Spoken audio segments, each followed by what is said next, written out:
देश के पूर्व प्रधानमंत्री मनमोहन सिंह का निधन हो गया है। वे लंबे समय से बीमार चल रहे थे, जिसके बाद गुरुवार को उन्हें अचानक दिल्ली एम्स हॉस्पिटल में भर्ती कराया गया था। सूत्रों के मुताबिक उन्हें सांस लेने में तकलीफ हो रही थी। हॉस्पिटल पहुंचने पर सीनियर डॉक्टर्स की टीम उनका इलाज कर रही थी, लेकिन उन्हें बचाया नहीं जा सका। मनमोहन सिंह 92 वर्ष के थे। उनके निधन पर देश में शोक की लहर दौड़ गई है।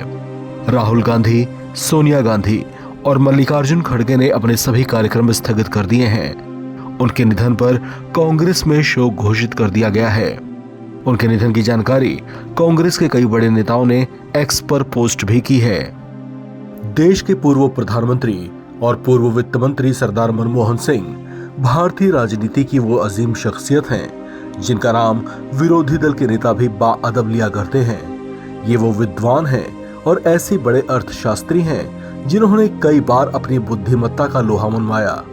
ये वो राजनेता हैं जिनसे सत्ता पक्ष के लोग भी सलाह लेते रहे हैं। सरदार मनमोहन सिंह वो राजनीतिक हस्ती हैं जिनकी प्रशंसा के स्वर मौजूदा केंद्रीय मंत्रियों के लबों पर भी कई बार गूंजा है। कुछ समय पहले ही केंद्रीय मंत्री नितिन गडकरी ने मनमोहन सिंह की प्रशंसा करते हुए कहा था कि ये देश उनकी आर्थिक नीतियों के लिए आभारी रहेगा। मनमोहन सिंह ऐसे तजुर्बेकार अर्थशास्त्री हैं और समय की भट्टी में तपे हुए ऐसे नेता हैं जिनकी बातों को राजनीतिक गलियारे में बेहद गंभीरता से लिया जाता रहा है। ऐसे दीर्घ गंभीर, मृदुभाषी लेकिन व्यक्तित्व और विचारों में प्रखरता रखने वाले सरदार मनमोहन सिंह को लेकर आम लोगों में खूब कौतूहल रहता है। मनमोहन सिंह एक बेहद काबिल अर्थशास्त्री हैं। अपनी इसी काबिलियत के दम पर राजनीतिक शख्सियत न होते हुए भी उन्हें नरसिम्हा राव ने अपनी सरकार में वित्त मंत्री बना दिया था।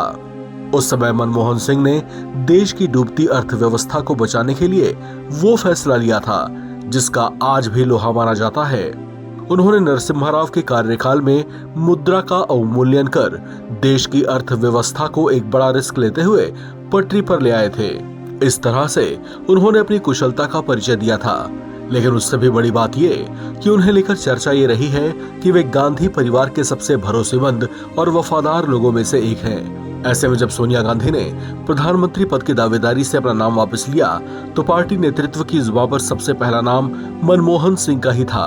और इस तरह से मनमोहन सिंह साल 2004 से लेकर 2014 तक देश के प्रधानमंत्री बने रहे। सरदार मनमोहन सिंह की छवि एक प्रखर व्यक्तित्व वाली रही है। खालिस्तान के मुद्दे पर भी उन्होंने खूब दिलेरी से अपनी बात रखी थी। ये घटना साल 2010 की है जब मनमोहन सिंह देश के प्रधानमंत्री थे। उस समय उन्होंने खालिस्तानी सिख अलगाववादियों के मामले पर कनाडा को जोरदार ढंग से फटकार लगाई थी। इस खबर में फिलहाल इतना ही। बाकी अपडेट्स के लिए आप बने रहें एनबीटी ऑनलाइन के साथ।